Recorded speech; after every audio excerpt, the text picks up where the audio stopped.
ketika seseorang menggunakan satu produk vaksin ya untuk COVID-19 ini itu bisa mendatangkan kekebalan, maka itu berarti memenuhi syarat yang ketiga, yaitu adanya kemanjuran atau yang biasa disebut sebagai efikasi. Yang keempat adalah adanya keamanan sehingga tidak menimbulkan bahaya yang lebih besar. Tidak ada adanya keamanan. Ya, yang ketiga dan yang keempat ini adalah ranahnya ya Badan POM. Ya, karena itu maka ketika Badan POM memang sudah menyebutkan bahwa manjur dan aman, maka berarti itu adalah pihak pemilik otoritas yang bisa dijadikan sebagai rujukan apakah syarat ketiga dan keempat itu memang terpenuhi di dalam sebuah produk vaksin COVID-19 itu. Dan BP POM dalam hal ini sudah menyatakan adanya kemanjuran serta adanya keamanan. Ya, karena itu maka syarat yang kelima adalah tidak adanya kondisi atau penyakit penyerta yang bisa mengakibatkan terjadinya kemudorotan yang lebih besar jika dilakukan vaksin tersebut. Dan tadi sudah disebutkan oleh Ibu Dokter Gigi Noparita bahwa memang ada kondisi-kondisi tertentu yang tidak boleh dilakukan vaksinasi COVID-19 itu, ya, dan itu secara umum dituangkan di dalam petunjuk teknis pelaksanaan vaksinasi Kementerian Kesehatan nomor 0202412021 ya, dan itu semua adalah rujukan-rujukan atau berdasarkan pandangan-pandangan medis, pandangan-pandangan ahli kesehatan tentang siapa saja yang memenuhi unsur syarat kelima itu dan siapa saja yang tidak memenuhi unsur kelima itu atau sebagai syarat yang kelima itu. Kepada mereka itulah kita merujuk karena kita diperintah oleh Allah Subhanahu wa taala dengan satu perintah, fas'alu ahla dzikri in kuntum la ta'lamun. Bertanyalah kepada ahlinya kalau kamu tidak mengetahui.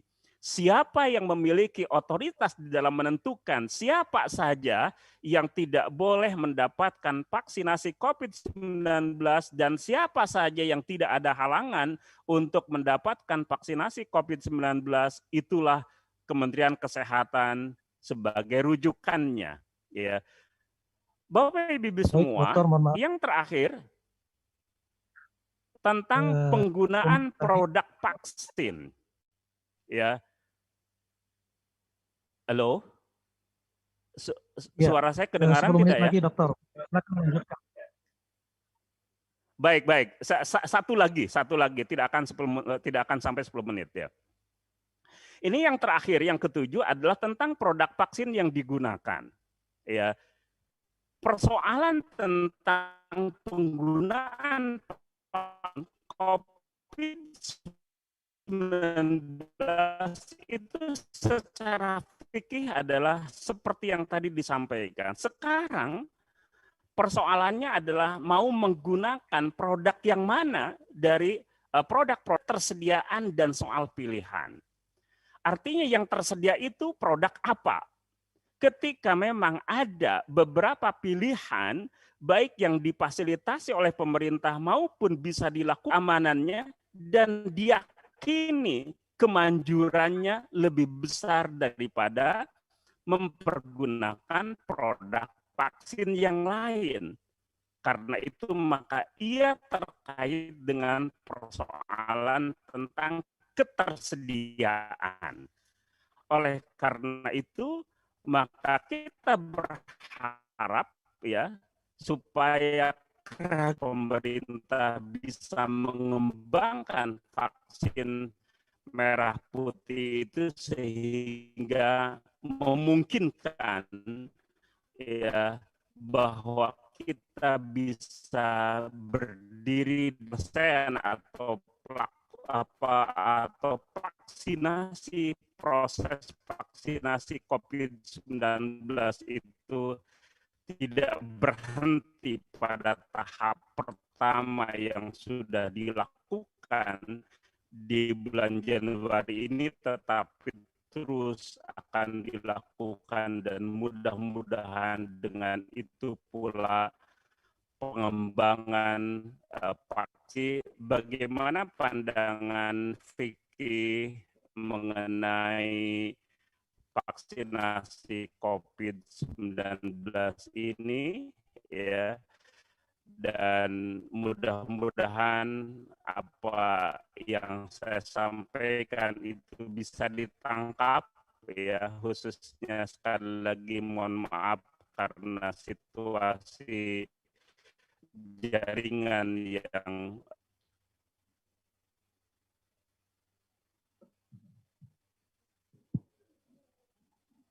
baik.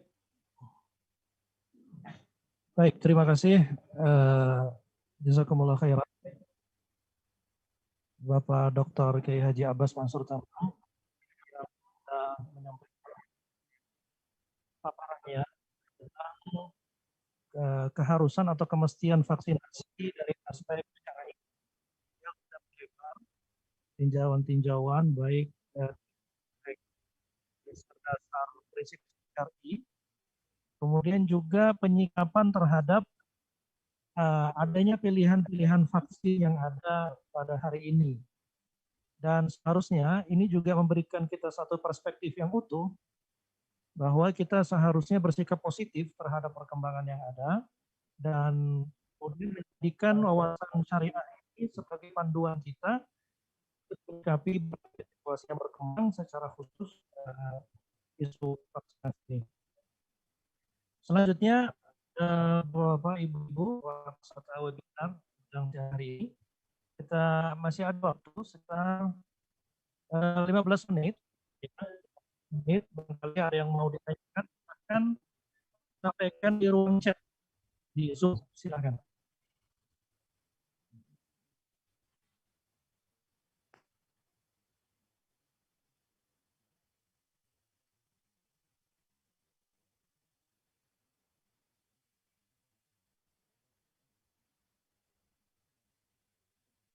Baik, silakan Bapak-bapak, Ibu-ibu, kalau ada yang mau ditanyakan, silakan dituliskan saja di chat room. Nanti akan kita sampaikan kepada pembicara kita.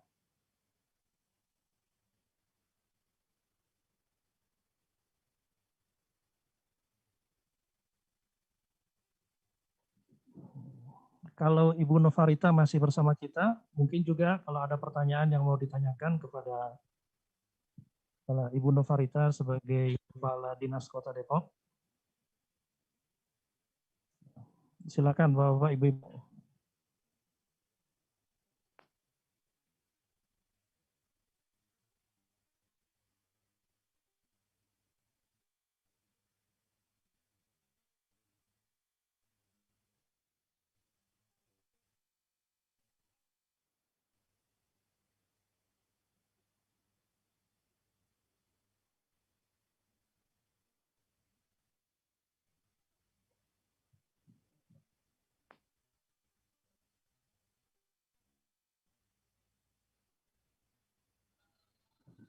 Baik, sudah ada satu pertanyaan.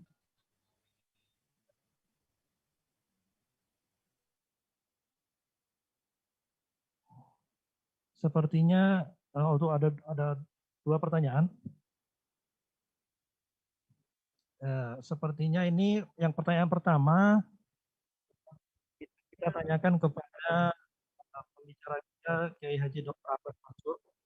Apakah harus menunggu vaksin yang manjur atau tetap vaksin yang tersedia untuk bisa vaksin? Ini mungkin bisa dijawab dari aspek syar'inya ya, Dr. Abbas.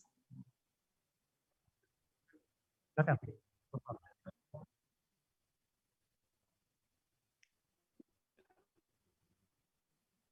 baik ya. Jadi Bapak Ibu ya, karena itu maka kalau misalnya ya Sinovac yang sekarang ini sudah tersedia itu memenuhi kelima syarat tadi atau keempat syarat ditambah dengan satu kondisi ya yang memungkinkan ya itu memenuhi unsur-unsur itu. Keempat unsur itu terpenuhi, yaitu persoalan tentang adanya ancaman kalau tidak menggunakan produk vaksin, maka itu sudah bisa digunakan. Ya. Nah, persoalan kemudian apakah ketika nanti ada pilihan seseorang itu boleh memilih, nah itu tetapi kalau tersedia ya. Sekarang kalau itu belum tersedia maka berarti pilihan-pilihan itu tidak ada ya. Berarti hukumnya tetap bahwa kalau produk vaksin yang ada seperti Sinovac ini memenuhi unsur-unsur itu dan sudah dinyatakan baik itu ya, silakan Pak. Baik, terima kasih Ustadz Dr. Abbas. Pertanyaan berikutnya sepertinya lebih tepat diajukan ke pembicara pertama, Ibu Farida. Ibu Dr. Ignora bersama kita.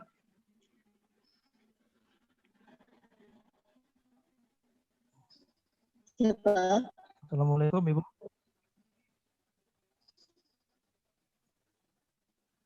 Baik, ini ada pertanyaan. Waalaikumsalam.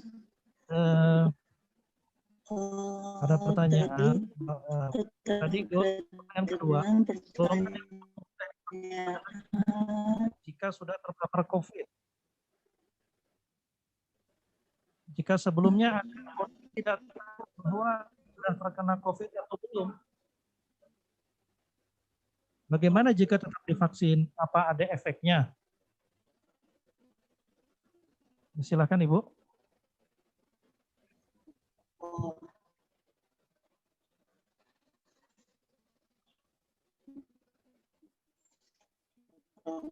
Tahu ya.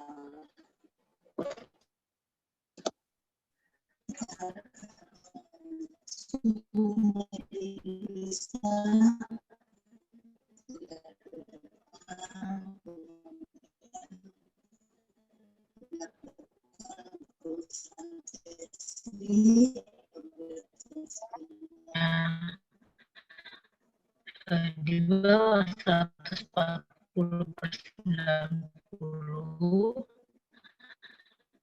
ini dibolehkan untuk itu. Nah, kalau misalnya tidak tahu ya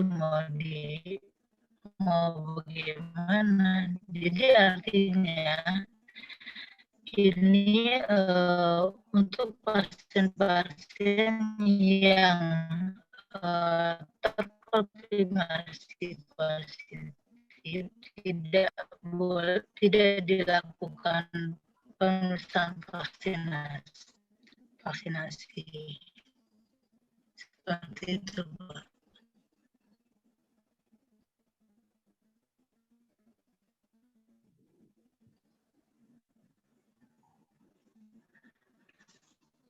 Baik, Ibu, sepertinya suaranya tidak terdengar dengan jelas.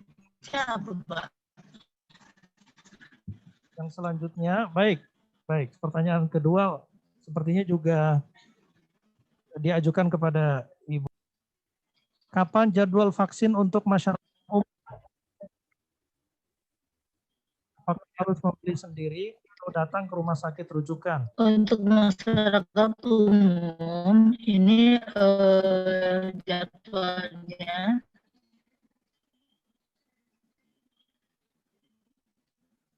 Ya, jadi untuk masyarakat umum nanti ada informasi ya. Setiap orang akan menerimanya dari peduli lindungi. Nah, nanti setelah mendapatkan SMS 11, melakukan registrasi mau divaksin di mana pada saat kita mau divaksin. Kita tunjukkan etiket ini, kemudian nanti akan divalidasi oleh petugas dengan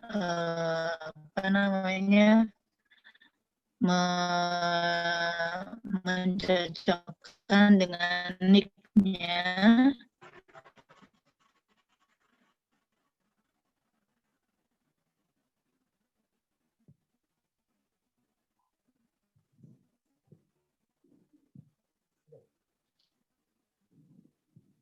Baik, baik. Baik, cukup Ibu. Terima kasih atas jawabannya. Seiring waktu yang menjelang berakhir, saya kira kita cukupkan dengan jadi 3 pertanyaan saja. Mohon maaf sekali lagi atas memang kekurangan teknis pada aspek jaringan ini yang menyebabkan sebagian besar informasi tidak tersampaikan dengan baik. Baik, secara khusus pada materi pertama. Insya Allah nanti akan ada penjelasan lanjutan dari pihak DPD PKS Depok. Bisa jadi mungkin nanti alternatifnya akan dibuat rekaman secara khusus penjelasan dari pembicara yaitu Ibu Dr.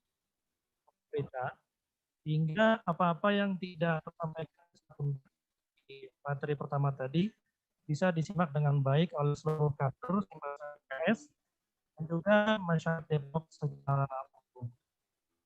Demikian, saya ucapkan terima kasih kepada pembicara pertama, Ibu Dr. Gigi Nurseganas Kota Depok, dan juga kepada pembicara kedua, Bapak Ustadz Kiai Haji Dr. Abbas Mansur Tamam, sebagai pakar syariah yang sudah memberikan basis kemantapan agar kader dan simpatisan PKS serta seluruh masyarakat umum tidak lagi ragu.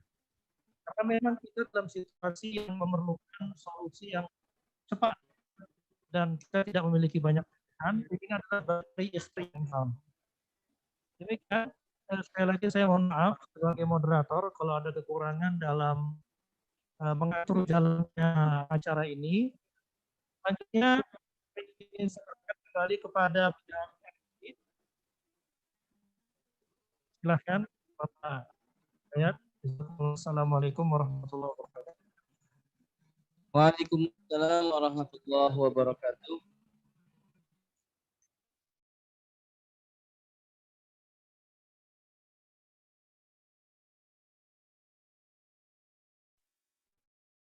Bawakan acara sosialisasi dan DSP mengenai vaksinasi COVID-19 ini, ya. Meski jaringan memang kurang memadai, tapi insya Allah poin-poin pentingnya bisa kita tangkap dari para pembicara tadi, baik Farita sebagai Kas Depok dan Dr. Abbas sebagai pakar syariah yang mengulas mengenai vaksinasi ini.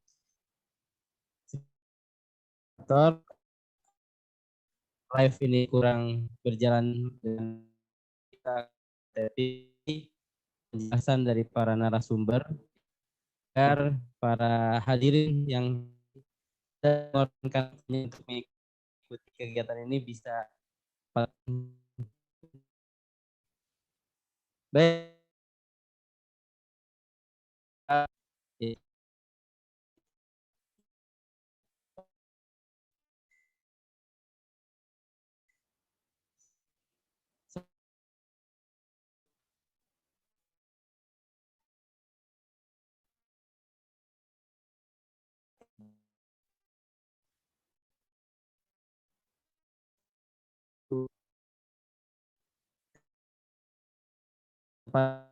kami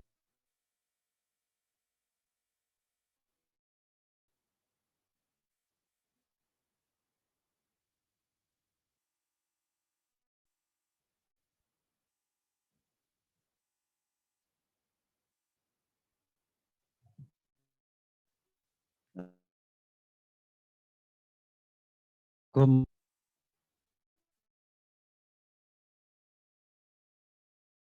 tua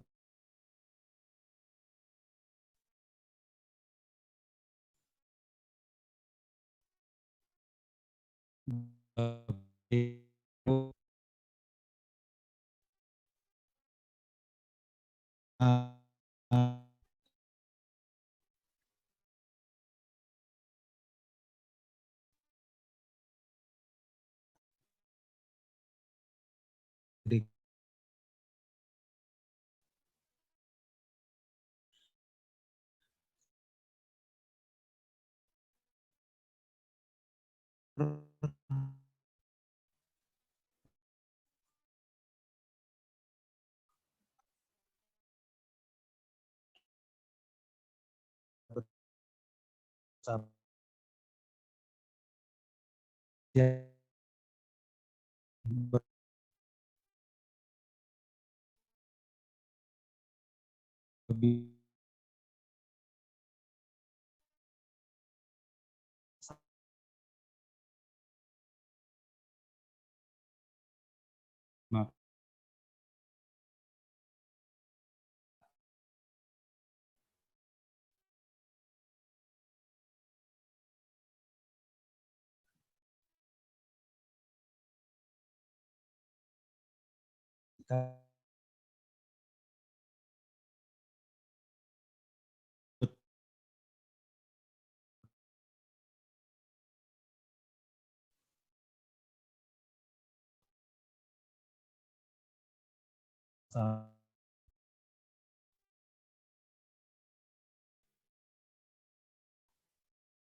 terus